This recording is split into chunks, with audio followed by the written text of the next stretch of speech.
pertanyaannya sekarang saudaraku, kita melihat bagaimana Ishak justru menuai di masa yang begitu berat, di masa kelaparan. Pertanyaannya apa? Apa yang membuat Ishak menuai di masa kelaparan? Tadi kita belajar ada berkat Tuhan. Ada berkat Tuhan. Maksudnya bagaimana, Pastor? Ishak melihat faktor yang pasti. Dia nggak melihat sudah beratnya dulu. Dia nggak melihat yang sudah nggak mungkin dulu. Tapi dia melihat di dalam Tuhan ada kepastian. Tapi yang berikutnya saudaraku, kenapa kok justru di tengah masa yang berat itu Ishak bisa menuai, sedangkan yang lain Pak, panennya gagal. Izinkan saya mengatakan ini Bapak Ibu. Kalau Ishak terpuruk, dia menyerah. Kalau Ishak tertunduk, dia hancur. Maka tidak akan terjadi yang namanya tuaian 100 kali lipat. Yang setuju katakan amin. There must be a reason. Di tengah masa yang berat itu, Ishak meneguhkan hatinya. Bapak Ibu boleh saya katakan kalau hari-hari ini itu yang kau alami, jangan menyerah yuk. Aminnya boleh yang paling keras. Kalau itu yang kau alami, jangan mundur dulu yuk. Kuatkan dan teguhkan hatimu, jangan tawar hatimu. Alasan kenapa Ishak menuai 100 kali lipat, dia punya mental yang kuat. Dia punya mental yang kuat, dia tidak menyerah, dia tidak berhenti. Dia tidak hancur, dia tidak mundur.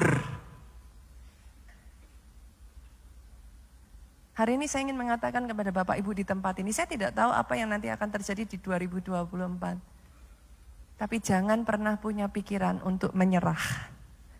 Kuatkan dan teguhkan hatimu, mentalnya harus kuat. Boleh nggak saya ajak saudara untuk melihat yuk apa yang diajarkan firman Tuhan di masa-masa berat. Kita harus punya mental kayak apa di masa yang berat. Kita buka ya, Ulangan yuk. Di masa yang berat sebenarnya kita harus bagaimana? Ulangan 20 ayatnya yang pertama sampai ayatnya yang keempat. Ayat ini ngomong kayak gini saudaraku, apabila engkau keluar berperang melawan musuh. Berapa banyak yang setuju dengan saya masa peperangan itu masa yang berat? Setuju dong, masa peperangan itu bukan masa yang mudah Pak. Di mana orang bisa berbisnis dengan mudah, di mana orang bisa berjual beli dengan mudah. No, masa peperangan adalah masa yang berat.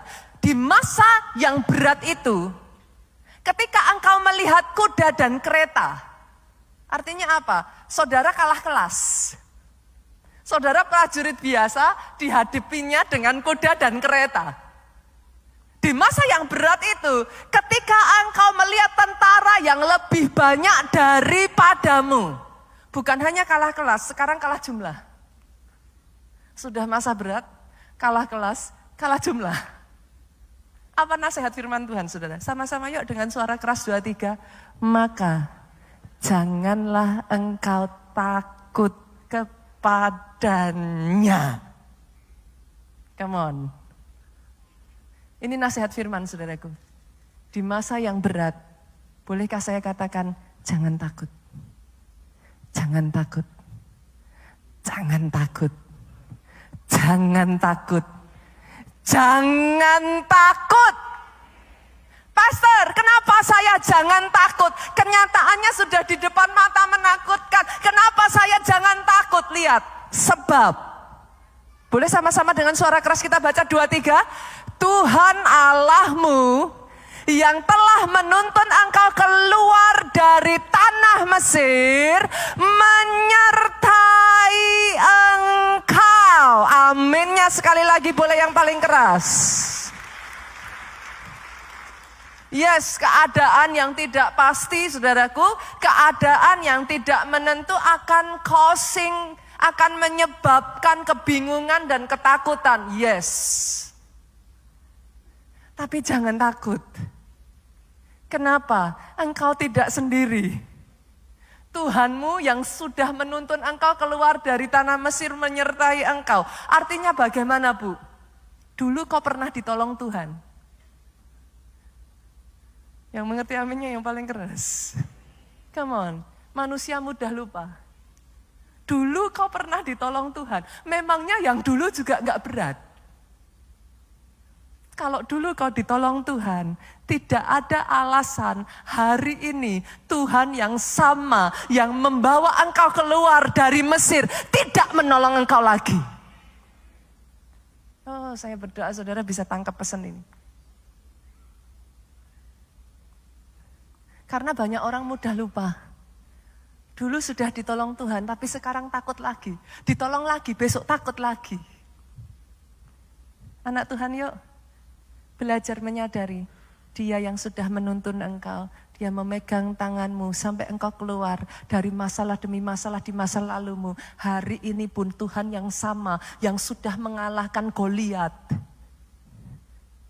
The same God that beats the giant will beat your giants. What do you mean, Pastor? Kita sudah survive pandemi loh Bapak Ibu. Yang mengerti katakan amin. Kita survive tahun 98 loh. Kita survive masa-masa yang begitu berat. Izinkan saya katakan ini, this too shall pass. Yang ini pun engkau bisa lalui. Dan lihat saudaraku, lihat kita lanjutkan ayat ini. Ayat ini ngomong apa? Dengar ini saudaraku. Apabila kamu menghadapi ayat 2, pertempuran masa berat tadi. Seorang imam harus tampil ke depan dan berbicara kepada rakyat. Artinya apa? Dengar firman. Seorang imam harus tampil dan berbicara kepada rakyat di tengah masa berat. Jangan dengar berita yang tambah berat. Aminnya yang keras. Dengar siapa?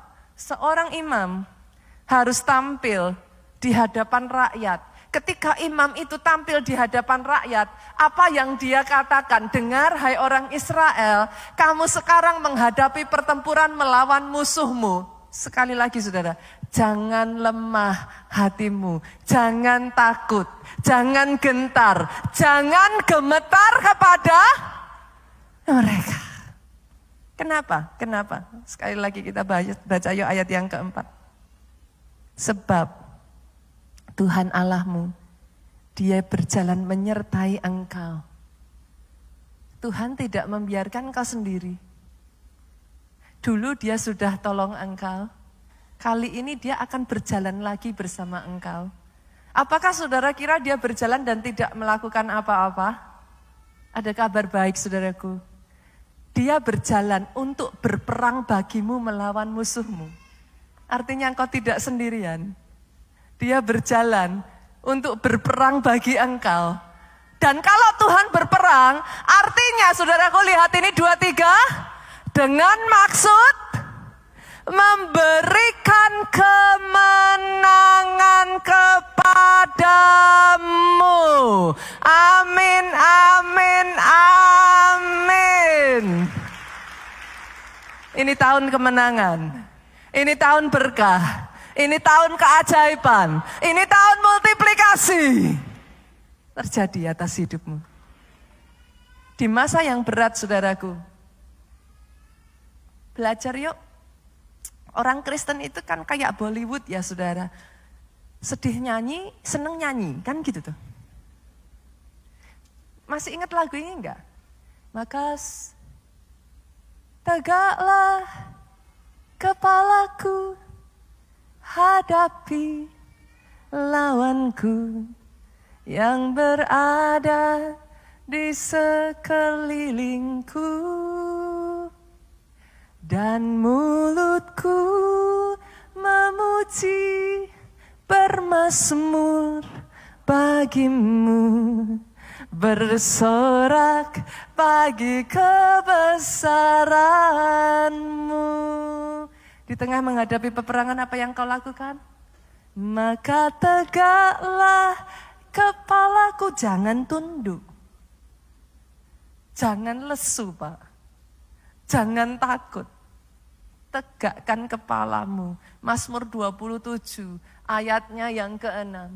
Hadapi lawanmu. Dan yang keluar dari bibirmu bukan keluhan, aminnya yang paling keras. Yang keluar dari bibirmu bukan ketakutan. Apa? Dan mulutku memuji bermazmur bagimu, bersorak bagi kebesaranmu. Di masa-masa yang mungkin sebagian dari saudara sedang berat alami, mulut ini muncul pujian, sorak-sorai bagi Tuhan yang berperang melawan musuh-musuh kita. Semangat, terus cheering out, terus berikan sorak-sorai bagi Dia. Kenapa? Dia tidak memimpin peperangan untuk kalah. Dia memimpin peperangan dengan maksud memberi kemenangan kepadamu. Jadi.